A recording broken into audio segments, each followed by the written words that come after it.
2026-এর বাজেটে মমতা বন্দ্যোপাধ্যায় ক্ষেত মজদুরদের জন্য বছরে 4,000 টাকা করে দেওয়ার ঘোষণা করেছে। অর্থাৎ যাদের টোটালি জমি নেই তাদেরকে 4,000 করে দেওয়ার কথা ঘোষণা করেছে। এবং সেই প্রকল্পের সুবিধা নিতে আজকে রতুয়া 1 নম্বর ব্লকের অর্থাৎ রতুয়া 48 বিধানসভা রতুয়া 1 নম্বর ব্লকের রতুয়া বেসিক স্কুলে রতুয়া 1 নম্বর ব্লকের 10টি অঞ্চলের মানুষ কিন্তু ভিড় জমিয়েছে এবং সেই আবেদন কিন্তু করছে। আমরা সরাসরি কথা বলে নেব একজনের সাথে।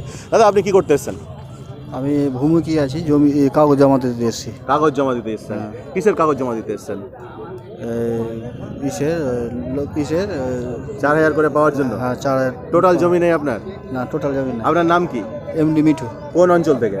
কালা অঞ্চল। কাহালা অঞ্চল থেকে সরাসরি আমরা এই মুহূর্তে তুলে ধরছি আপনাদের সামনে রতুয়া 1 নম্বর ব্লক থেকে। দেখতে পাচ্ছেন রতুয়া 1 নম্বর ব্লকের 10টি অঞ্চলের মানুষ কিন্তু আজকে ভিড় জমিয়েছে। এই 2,000 করে টাকা অর্থাৎ দুইবারে যে 4,000 টাকা করে দেওয়ার কথা বলেছে ক্ষেত মজদুরদের জন্য মমতা বন্দ্যোপাধ্যায়, মানে যাদের টোটালি জমি নেই তাদেরকে এই প্রকল্প ঘোষণা করেছে মমতা বন্দ্যোপাধ্যায়। সেই প্রকল্পের আবেদন করতে কিন্তু ভিড় জমিয়েছে রতুয়া 1 নম্বর ব্লকের রতুয়া বেসিক স্কুলে এলাকার মানুষ। আপনার নাম?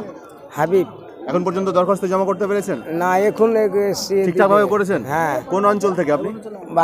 বাহারাল অঞ্চল থেকে। আপনি? আমি দেবীপুর থেকে। দেবীপুর থেকে। কখন এসেছেন এখানে? আসা হয়ে গেল 2 ঘন্টা। 2 ঘন্টা? এত ভিড়? সময় কেন লাগছে? এই যে আপনারা দাঁড়িয়ে আছেন, এত তো সময় লাগার কথা না? সময় ওই যে লোক 5টা করে লিখছে একবারে। 5টা করে নিচ্ছে একবারে? কাউন্টার তো অনেকটাই বাড়িয়েছে, আগের দিনের থেকে তো তুলনামূলক অনেকটাই কিন্তু কাজ আগাচ্ছে।